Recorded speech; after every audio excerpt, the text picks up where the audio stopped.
अध्यक्ष महोदय, यासोबत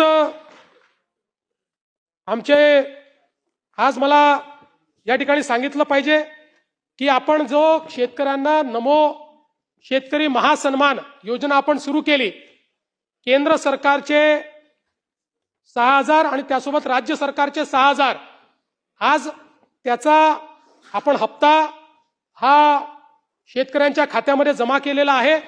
आजच दुपारी माननीय उपमुख्यमंत्री शिंदे साहेब, माननीय उपमुख्यमंत्री सुनेत्राताई, कृषी मंत्री, कृषी राज्यमंत्री यांच्या उपस्थितीमध्ये 90 लाख शेतकऱ्यांच्या खात्यामध्ये त्या ठिकाणी 1800 कोटी रुपये हे आपण जमा केलेले आहेत।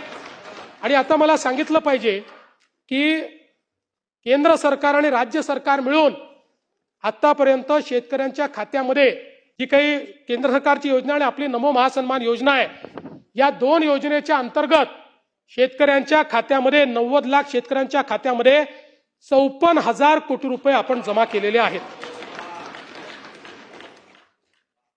आमचे माननीय सुधीर भाऊ हे सातत्याने धानाच्या बोनसच्या संदर्भात त्या ठिकाणी आग्रही आहेत।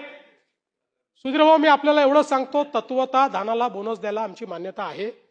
फक्त या वर्षीची सगळी परिस्थिती जी आहे त्याचं आकलन आम्ही करतो, कारण नाही धानालाही देऊ, ते अडचणीत ऑलरेडी गेले आहेत, त्याचं नुकसान झालेलं आहे, पण धानालाही बोनस देण्यात येईल। त्याचा जो क्वांटम आहे आणि जी पद्धती आहे या संदर्भात लवकरच आम्ही निर्णय घेऊन पण धानाला बोनस देण्याचा निर्णय हा राज्य सरकारने निश्चितपणे या ठिकाणी घेतलेला आहे।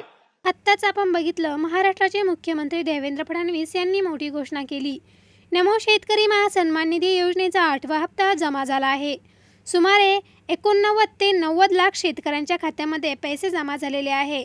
एकूण जवळपास 1,800 कोटी रुपये डीबीटीद्वारे ट्रान्सफर झाले आहेत।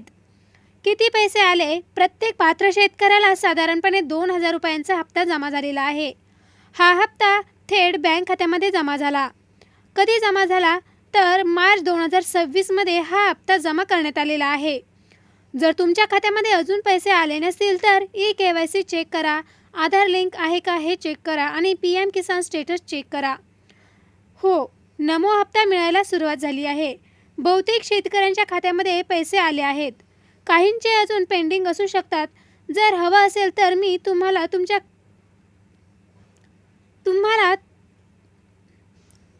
तुमच्या खात्यात हप्ता आला का कसा तपासायचा स्टेप बाय स्टेप सांगणार।